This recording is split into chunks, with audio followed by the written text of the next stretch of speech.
السلام عليكم ورحمة الله تعالى وبركاته. مرحبا بكم في قناة ريحان رشيد. اليوم ان شاء الله غادي نقدم لكم كباب مغدور. غادي نحتاجوا المقادير: كيلو لاروب ديال اللحم ديال الغنم او ديال البقري بحال غادي نقطعوه قطع صغيره الحجم ديالها كيف كتشوفوا.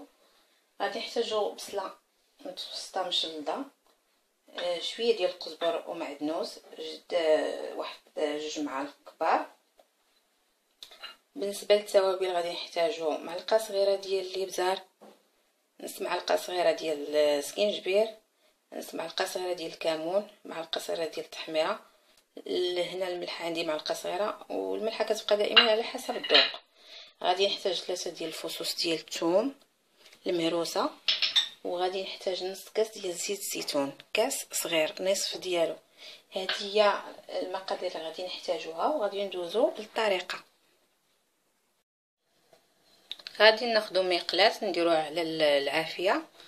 غادي نضيفو زيت الزيتون، زيت العود، خليه يسخن شويه. بالنسبه للزيت اختياري، يمكن ديروا زيت الزيتون ويمكن ديروا الزيت العاديه نباتيه على حسب الاختيار ديالكم. غادي نضيف اللحم ديالنا،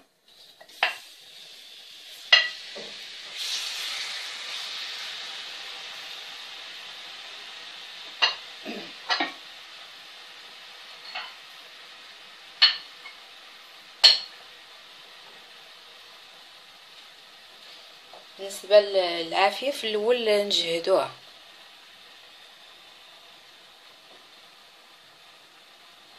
غادي نديرو التوابل كامله اللي عندنا.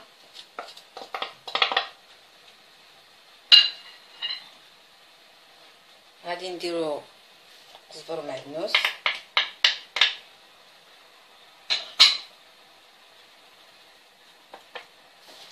ثومه.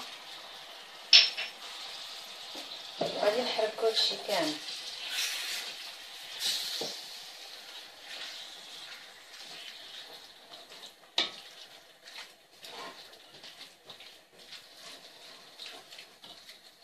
غادي نخليوه يتقلى واحد شويه، وغادي نضيفوا ليه البصله.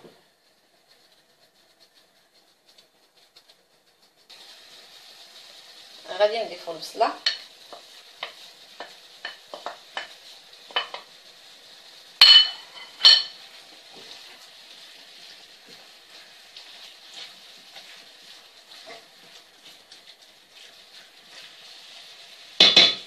دابا غادي نسدو عليه وغادي نخليوه يتشحر واحد 15 دقيقه، عاد نزيدو عليه واحد الكاس ديال الماء.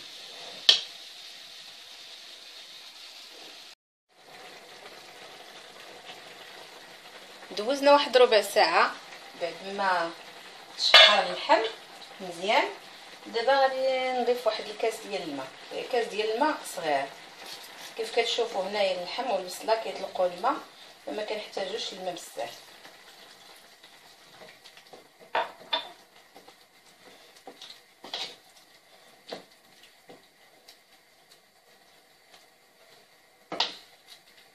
غادي نسدو عليه مره اخرى، وغادي نخليه يطيب من نص ساعه حتى لساعه الا ربع، على حسب النوعيه ديال اللحم، واش هو بقري ولا غنمي، واش هو لحم فتي ولا شويه واقف، يعني على حسب. يعني ملي نديروه يطيب واحد نص ساعه ونقلبو واش طاب ولا ما طابش.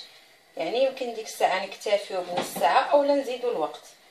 دابا غادي نسد عليه مره اخرى، وغادي نخليه يطيب على نار مهيله حتى يطيب، وعاد نقدمو ونشوفو التقديم ان شاء الله. كباب مغدور بعد ما وجد هو هذا، حضر مني واحد 45 دقيقه ديال الطياب. كنتمنى تجربوا هذه الوصفه، غادي تعجبكم. واللي عجبو لا فيديو ديال اليوم يدير لايك وتابونا في لاشين باش توصلوا الجديد ان شاء الله. والسلام عليكم ورحمه الله وبركاته.